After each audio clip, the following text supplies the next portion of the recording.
అందరికీ నమస్కారం అండి. ముందుగా అందరికీ దసరా శుభాకాంక్షలు. అయితే దసరాకి ముందు మనం నవరాత్రి పండుగ జరుపుకుంటాము. ఈ నవరాత్రి పండుగ గురించి నాకు తెలిసిన కొన్ని విషయాన్ని మీ అందరితో షేర్ చేసుకోవాలనుకుంటున్నాను. నవరాత్రి పండుగ వచ్చిందంటే మన దేశం అంతా ఒకే ఉత్సాహంతో కదిలిపోతుంది. కానీ తెలుసా, ప్రతి రాష్ట్రంలో నవరాత్రి వేడుకలు వేరు వేరు రకాలుగా ప్రత్యేక సాంప్రదాయాలతో జరుపుకుంటారు. మరి ఆ ప్రత్యేకమైన సాంప్రదాయాన్ని ఇప్పుడు తెలుసుకుందాం. తెలంగాణలో బతుకమ్మ. తెలంగాణలో అయితే పూల పండుగ బతుకమ్మతో అమ్మాయిలు 9 రోజుల పాటు పూలతో బతుకమ్మలు పేర్చి పాడుతూ నృత్యాలు చేస్తూ ఉత్సవాన్ని జరుపుకుంటారు. నిజంగా ఇది రంగుల హరివిల్లులా కనిపిస్తుంది. తమిళనాడు, కర్ణాటకలో బొమ్మల కొలువు, దీన్ని గొల్లు అని కూడా అంటారు. ఇక్కడ బొమ్మల కొలువు అంటే ప్రత్యేక ఆకర్షణ. ఇంట్లో బొమ్మలు పేర్చి దేవతలకు పూజలు చేస్తారు. పిల్లలు, పెద్దలు అందరూ ఇందులో పాల్గొని పండుగను ఉత్సవంగా జరుపుకుంటారు. గుజరాత్లో గర్బా మరియు దాండియా. గుజరాత్ అంటే గర్బా, దాండియా గుర్తొస్తుంది. రాత్రిళ్ళు అందరూ రంగురంగుల దుస్తులు వేసుకొని గర్బా నృత్యాలు చేస్తారు. ఇది ప్రపంచవ్యాప్తంగా ప్రసిద్ధి పొందింది. పశ్చిమ బెంగాల్, ఒడిస్సా, అస్సాం, త్రిపురలో దుర్గా పూజ.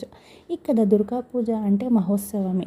దేవి దుర్గాదేవిని విగ్రహ రూపంలో ప్రతిష్ఠించి శోభయాత్రలు, సాంస్కృతిక కార్యక్రమాలతో ఉత్సవాన్ని ఘనంగా నిర్వహిస్తారు. మహారాష్ట్రలో ఘటస్థాపన. మహారాష్ట్రలో ఘటస్థాపనతో పండుగ మొదలవుతుంది. ఇంట్లో, దేవాలయాల్లో ఘటాన్ని ప్రతిష్ఠించి 9 రోజుల పాటు ప్రత్యేక పూజలు జరుగుతాయి. పంజాబ్, హర్యానా, హిమాచల్ ప్రదేశ్లో జాగరణ. ఇక్కడ రాత్రులు భక్తులు కలిసి కీర్తనలు చేస్తూ దేవుని జాగరిస్తారు. దీనిని జాగరణ అంటారు. కేరళలో విద్యారంభం. కేరళలో అయితే నవరాత్రి చివరి రోజు విద్యారంభం చాలా ముఖ్యమైనది. పిల్లలకు అక్షరాభ్యాసం చేయించి చదువు ప్రారంభించే శుభదినంగా జరుపుకుంటారు. కర్ణాటక నాడహంబ, దీన్ని మైసూరు దసరా అని కూడా అంటారు. మైసూరు దసరా గురించి ప్రత్యేకంగా చెప్పుకోవాలి.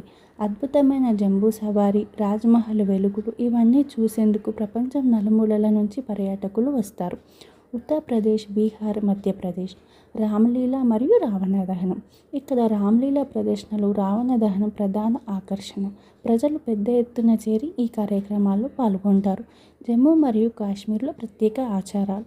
జమ్మూ మరియు కాశ్మీర్లో కల్పాలోచన పూజలు సహా ప్రత్యేక ఆచారాలతో నవరాత్రి జరుపుకుంటారు.